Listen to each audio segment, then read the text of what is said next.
All right, today we're going to be building on and expanding a little bit, but mostly just getting a chance to digest and repeat some of the stuff we did last class because this is going to be foundational for the rest of the semester. We're doing antiderivatives, and we're making sure that if that we can do a good job on this. So let's look at this first one. This is the integral symbol, and notice there's no numbers at the end, and so this isn't asking about area, it's asking for the antiderivative. So what is the thing that gives the derivative that is f prime of x? And one thing we want to be careful about, of course, is that there's an infinite number of derivatives. So this is just the integral of f prime of x is saying what thing gives a derivative of f prime of x? And the answer is, of course, f of x, but we do need to remember that we can add in any constant, because when you take the derivative of f of x, you'll get f prime of x. And when you take the derivative of a constant, you'll get 0. And so there's actually an infinite number of possible answers here. So remember that as we go through today. Okay, so with that in mind, let's see how we do on the rest of these. Oh, I meant to tell you guys, we have a mastery quiz coming up at the end of this class on basic integrals. And it's kind of like just like if you can do these, you're going to be in good shape. So what is the antiderivative of a constant, this is a constant here, times the derivative of a function we know? And hopefully you can get this on your own.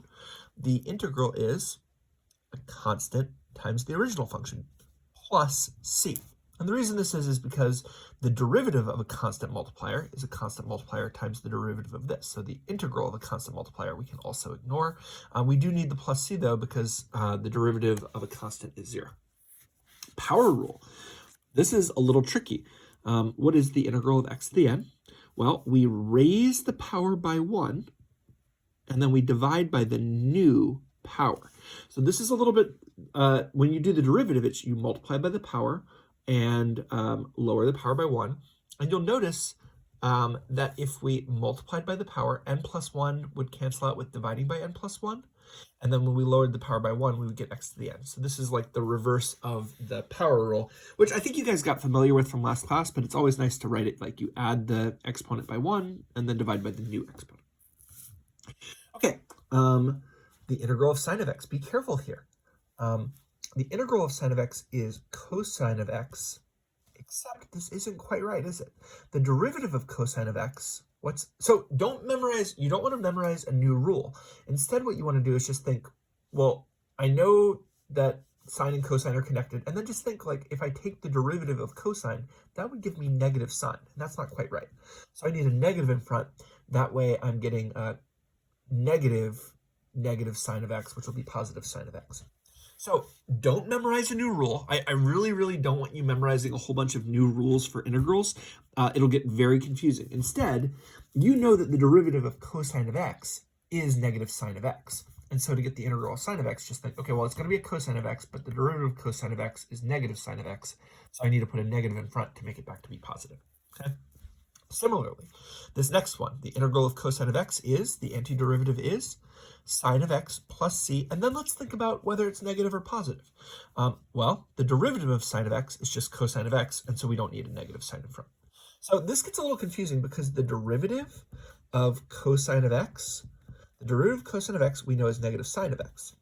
The integral of cosine of x is positive sine of x, but I don't want you to like memorize a new rule. Instead, just think like, well, is the derivative of sine of x, the derivative of sine of x is positive cosine. So don't memorize a new rule, just think about it like, is your answer when you do the derivative, does that work? Okay. All right.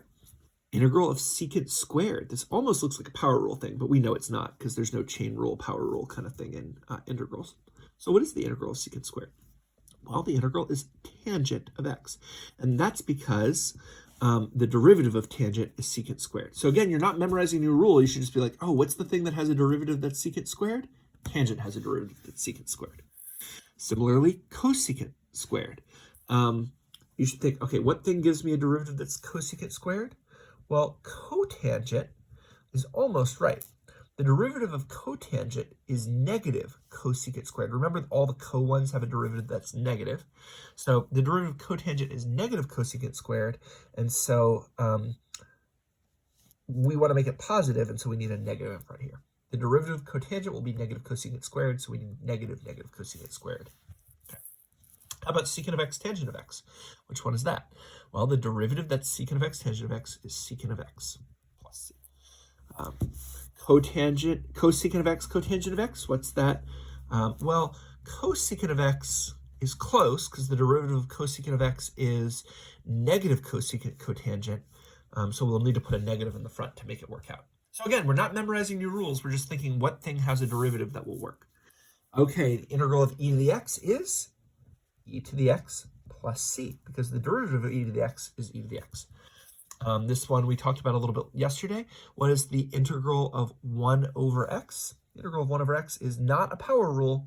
This is natural log of the absolute value of x plus c. So a couple notes here. The derivative of natural log of x is 1 over x. So that's how we should remember it. Also, if you ever see x to the negative 1, this isn't power rule.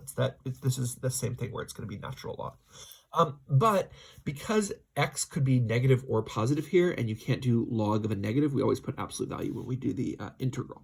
So the integral of 1 over x is natural log of absolute value of x. Okay, what about the integral of a to the x, where a is a constant? Hopefully remember that the derivative of a to the x, so the derivative, I'm going to write this up here, the derivative of a to the x is a to the x times natural log of a. This will be a constant. And so since when you do the derivative, it will give you a to the x times natural log of a, we'll need to divide by natural log of a, so that when you actually do the derivative, you just get a to the x. So the integral of a to the x is 1 over natural log of a to the x plus c. And that's because the derivative of a to the x is a to the x times natural log of a. Ooh, okay, this is a weird one. The integral of square root of 1 minus x squared, hopefully we remember that this is the inverse sine function, or you could say arc sine of x. The derivative of arc sine of x is this. The integral of 1 over 1 plus x squared, hopefully you remember this one. This is arc tangent of x, or tangent inverse of x. The derivative of tangent inverse was 1 over 1 plus x squared. And then the one that has the 2 next to it, this is arc secant. So secant inverse of x plus c. And before, we also had to memorize the derivatives of like arc cosine inverse and tangent inverse and cotangent inverse and cosecant inverse, and know that those all had negatives, but you actually don't need it here. Like, let me just show you this real quick. So like, let's say you have a negative in front, you could put cosine inverse of x plus c, that's correct. But also, you could just say, well, this is a constant multiplier. So another answer would be negative arc sine of x plus c. And it's super weird that these are the same. They're both correct answers, but it turns out the c is a little bit different depending on which one you do. So if you do like this one, the c will be different than if you do this one. And if you graph it in a calculator, they're actually the exact same thing, just like translated up or down from each other. And so the plus c is a translation up or down if you graph like the functions. And the same will be true of these. You don't, like if it's negative 1, you could do cotangent inverse, or you could just be like, oh, it's negative tangent inverse of x. Okay, both are correct. All right, time to do some practice, some stuff you should be familiar with from last class. Try to do this one on your own. And here we have some power rule stuff. So when we do the antiderivative, we raise the power by 1 and divide by the new power. So 2x to the 4th. We raise the power by 1 and we divide by the new power. So minus 3. Here, if it's a constant, we know we need 4x plus c. Sometimes when we're first starting the second semester, people will be like, oh, the integral of a constant is 0. No. The integral of 4 is 4x because the derivative of 4x is 4. If you put 0 here, the derivative of 0 wouldn't give you 4. And we need our plus c, of course. All right, this next one, what do we need to do here? Hopefully you guys remembered from last class that we don't have a product rule in integrals, and we will never learn a product rule. It's just not a thing. So instead, you need to multiply it out first. T squared plus 3t cubed. And so we need to do that antiderivative. We're going to raise the power by 1 and divide by the power. We're going to raise the power by 1 and divide by the power. plus c. Okay, some weird ones. I'm going to rewrite this up above as the powers this is. This is x to the 1/2 power. This is 1/2 x to the negative 1/2 power. And this is, I could write it as x to the negative 1, but I hope we recognize that this one is the natural log one. So hopefully you were able to do this integral and you raise the power by 1. So 1/2 plus 1 is 1/2 plus 2/2. That's adding 1. And so it'll be the 3/2 power. And when we divide, it'll be 2/3.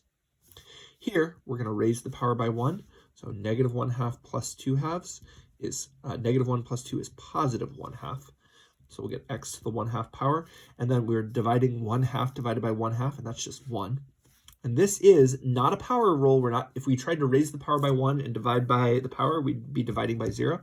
This is natural log of the absolute value of x plus c.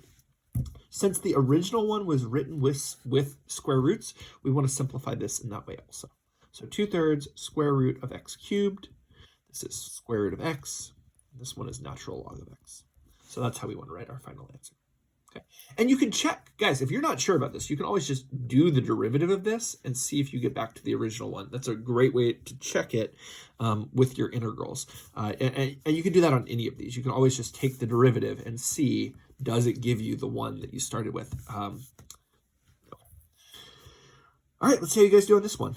The integral of, they're all adding, so we can just do them separately.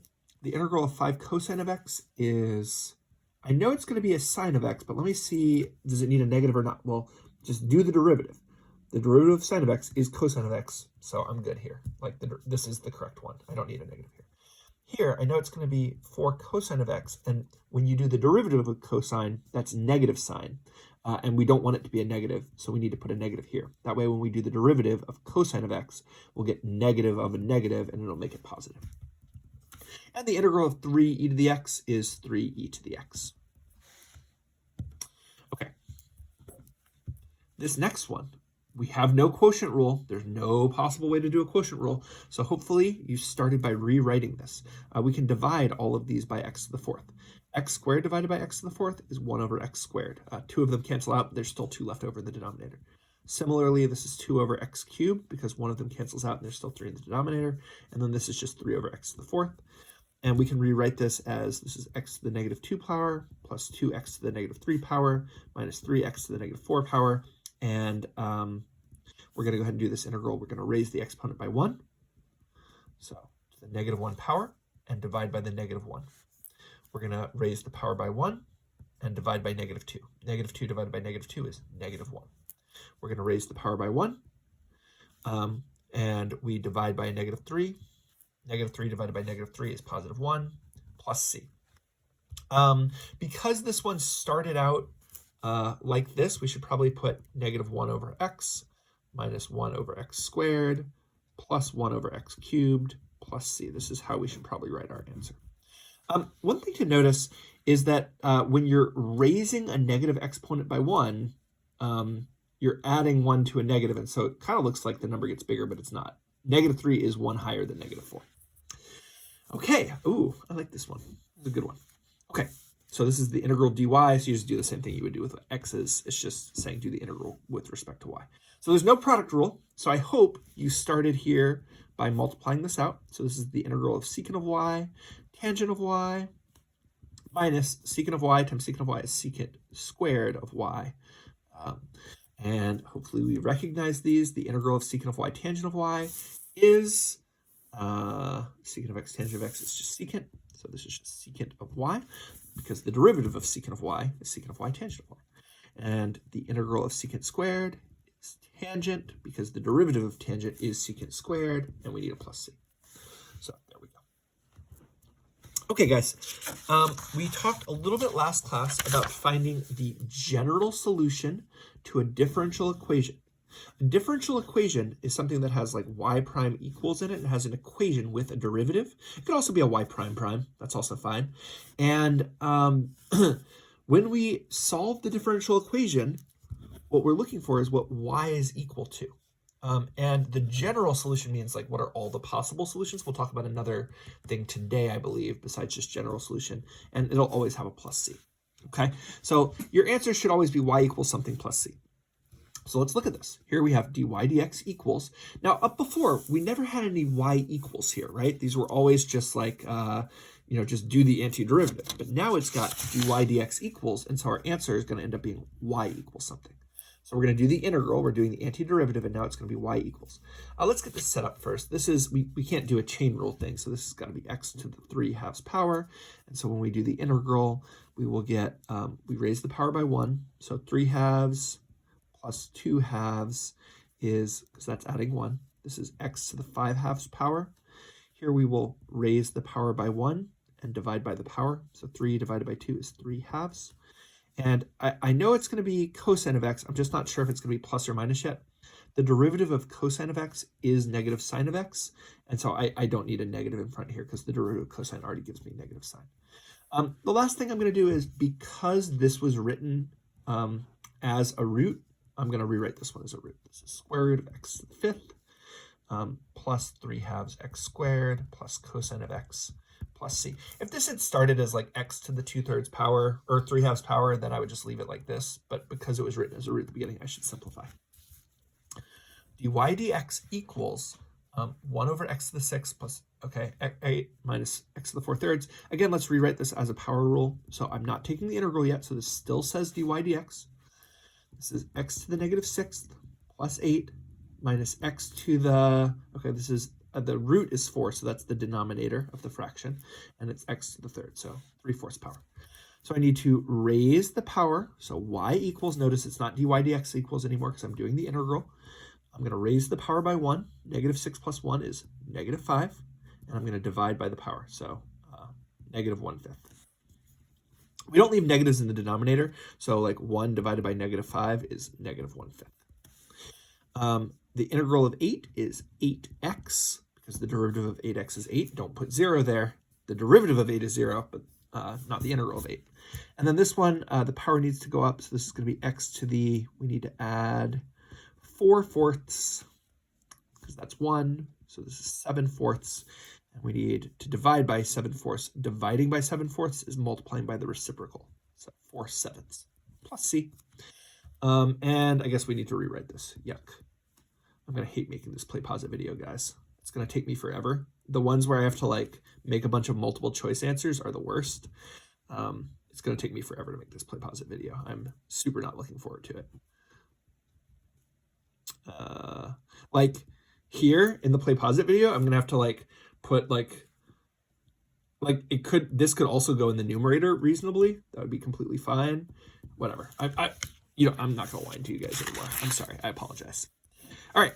This next one, as you're doing it, before you get started, notice that these ones were dy dx, dy dx, dy dx. This one is dy dt.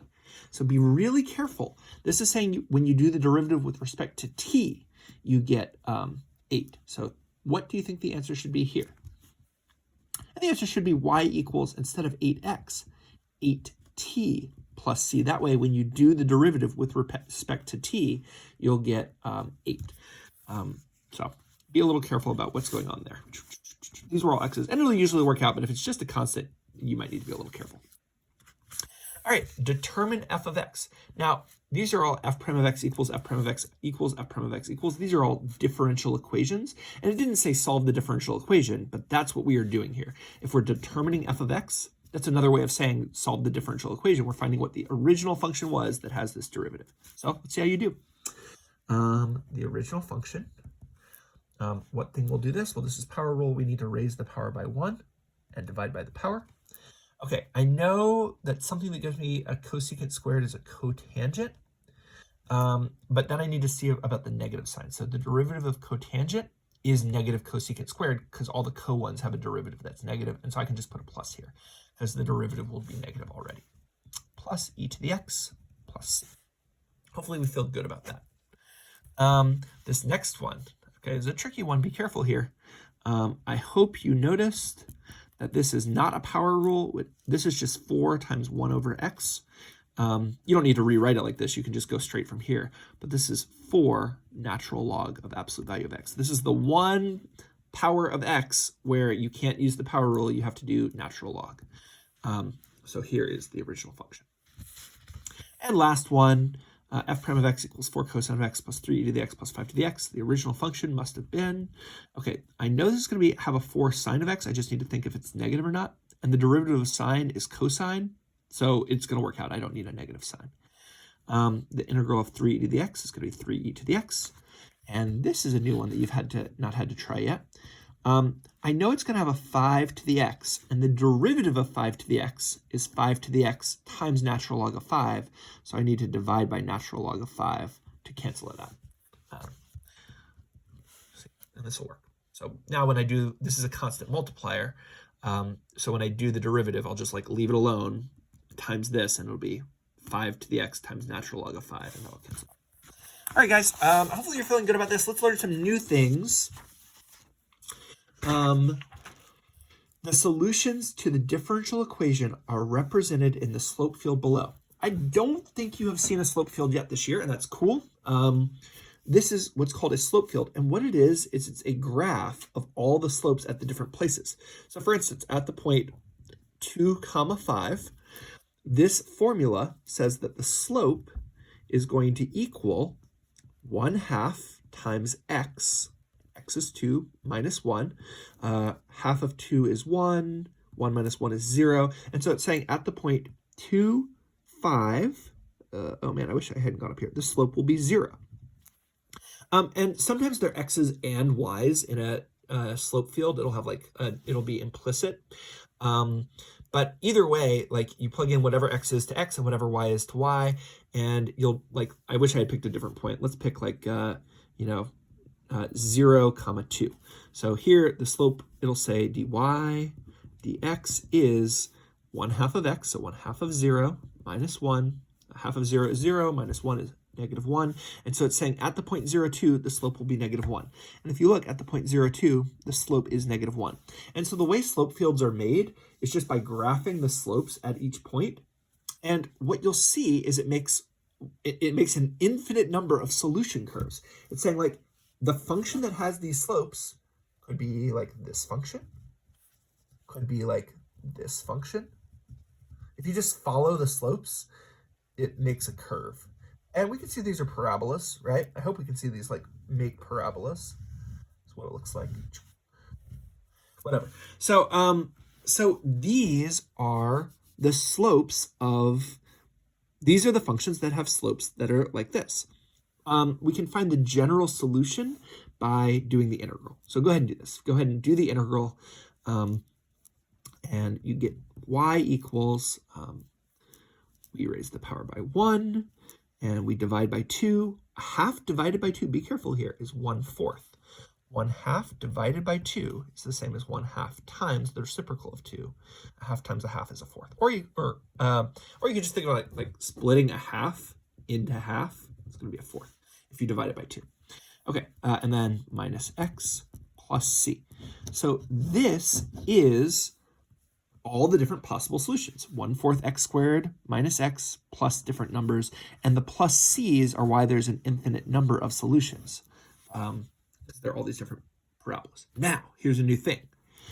If you know that your solution contains the point 4, 2, so the solution contains the point 4, 2. It's not going to be any of these parabolas now. It's going to be one specific parabola. I don't know. It's probably going to look like this. Something like this. Okay, there's going to be one specific parabola. The question is which one? And so here's how it works. This is called an initial condition. And if they give you just one point, now you can find which specific parabola it is. And the way it works is you just plug in x equals 4 and y equals 2 into the general solution, and it'll let you solve for c. Solve for c. So here's how this is going to go. Y is 2. So I'm going to put in 2 here. 2 equals 1/4 of x squared, and x is 4. So 4 squared minus 4 plus c. I'm going to simplify a little bit. 4 squared is 16. 1/4 of 16 is 4. and 4 minus 4 is 0, so I get c equals 2. Sometimes I might need to like subtract something to the other side to find what c is. C is 2. Now this isn't the answer. A particular solution, remember solutions to a differential equation is what y is equal to. So we take that c and we plug it back into the differential equation, and it tells us what exact parabola it is. So the c is 2. And yeah, okay, that looks right, right? That the y-intercept would be 2 to make it go through the point 4 comma 2. Okay. If this had been a different point, like let's say the point had been 4 comma negative 3, we would have ended up with a y-intercept somewhere else. Like I bet if you solved this, the y-intercept would come out to be negative 3. Okay. Maybe I'll let you try that. All right, the solutions to the differential equation are represented in the slope field below.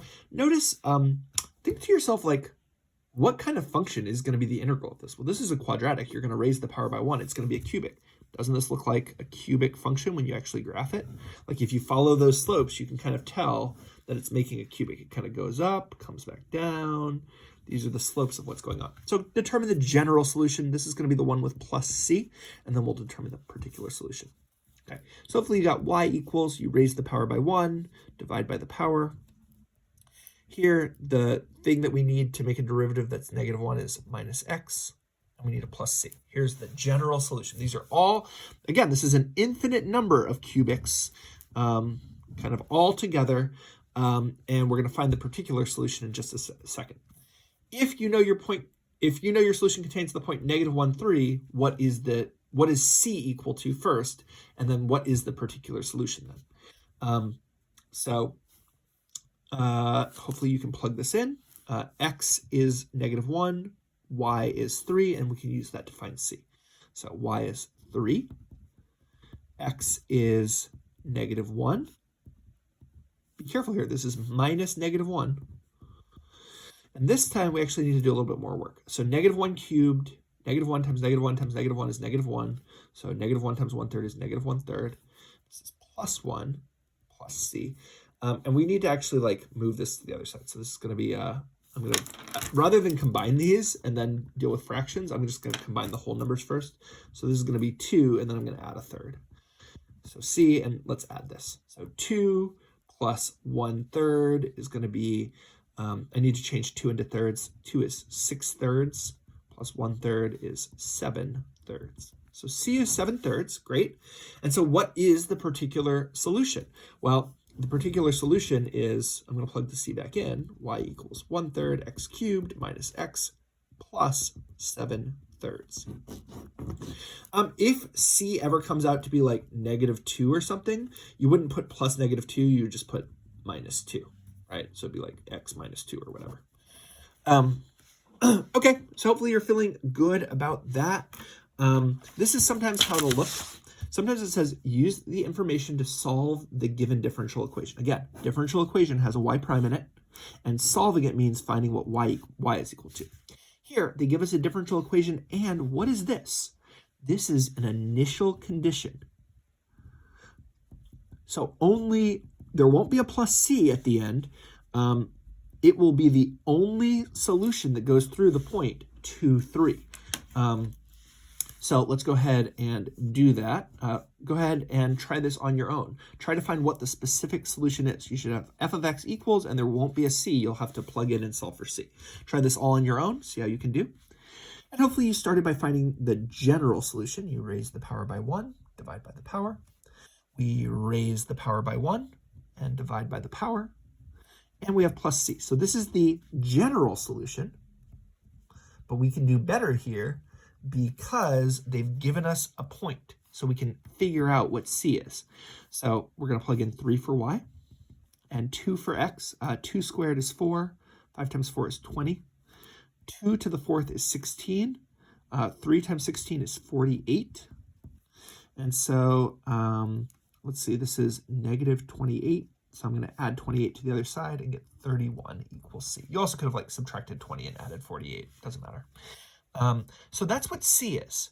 I'm going to take that c and plug it into the general solution to find what the particular solution is. So the exact equation that fits this information is f of x equals, or y equals, 5x squared minus 3x to the fourth plus 31. So hopefully you feel okay about that. Try it again on this one. What is the specific solution? Again, we're looking for the particular solution because they've given us a point, pi comma 4.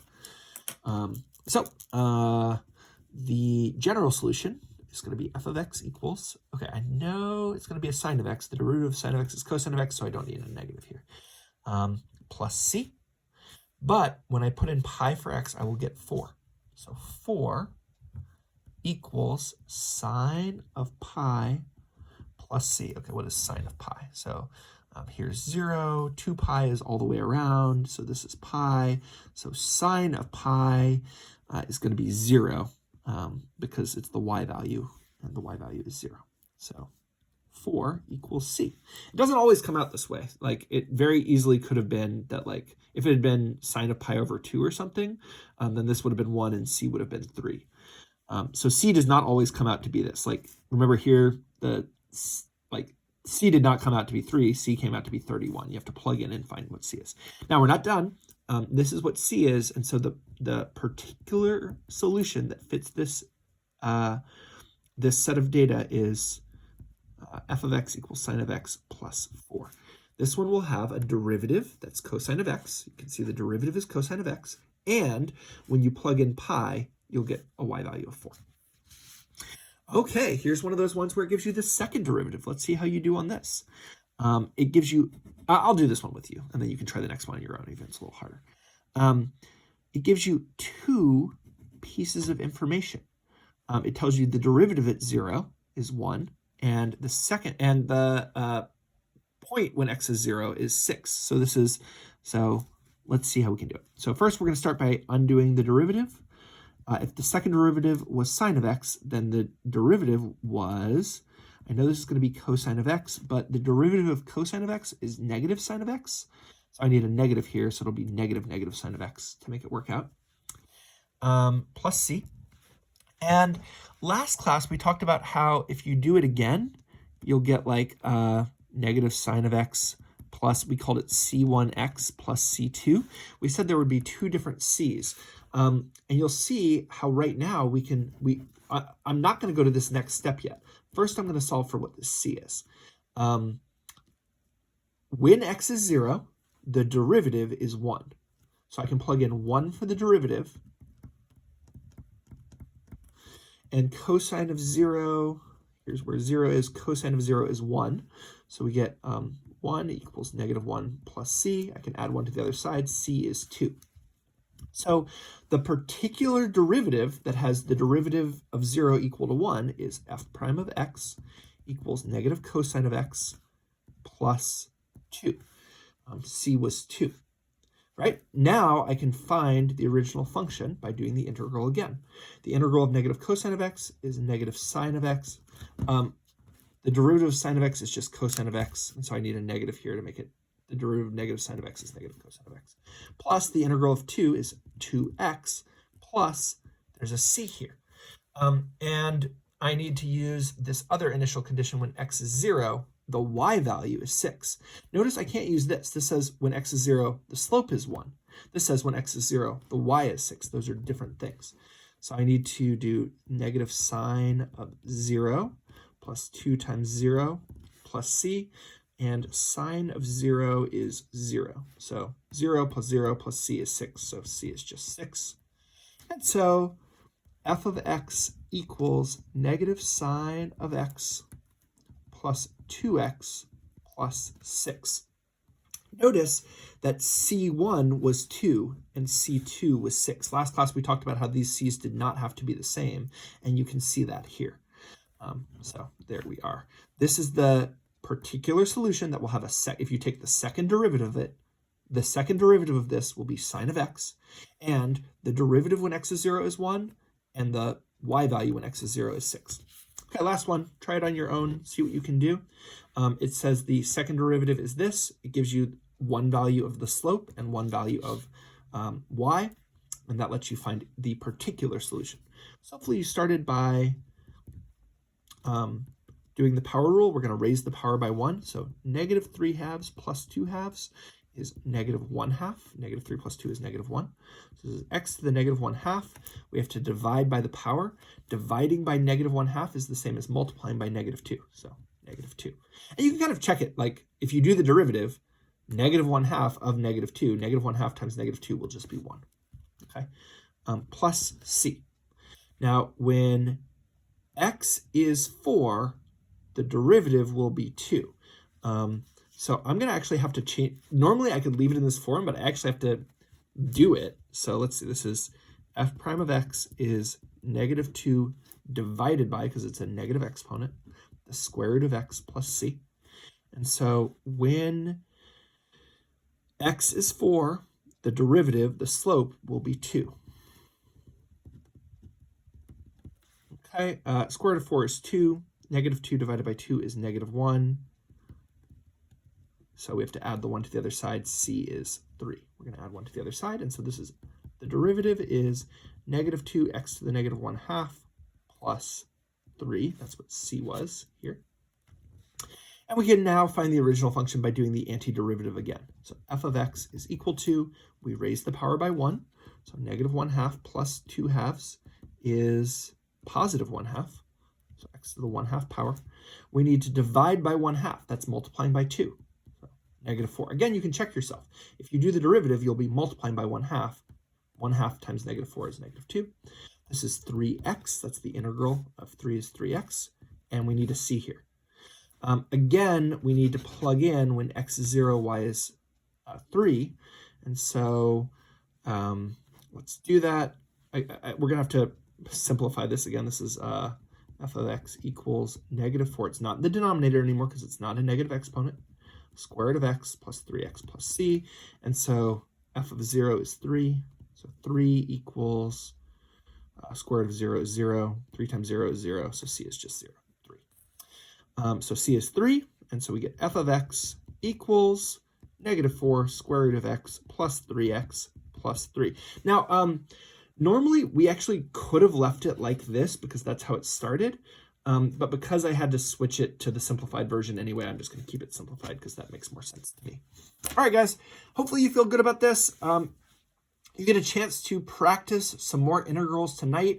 I would actually recommend doing the homework before the mastery quiz try, but you do want to try the mastery quiz once before next class so that you can ask any questions you have at the beginning of class and get off to a good start on this. We only have a couple weeks left in the 6 weeks, so this is a good time to get this taken care of. All right, have a good rest of your day, guys, and I will see you next class.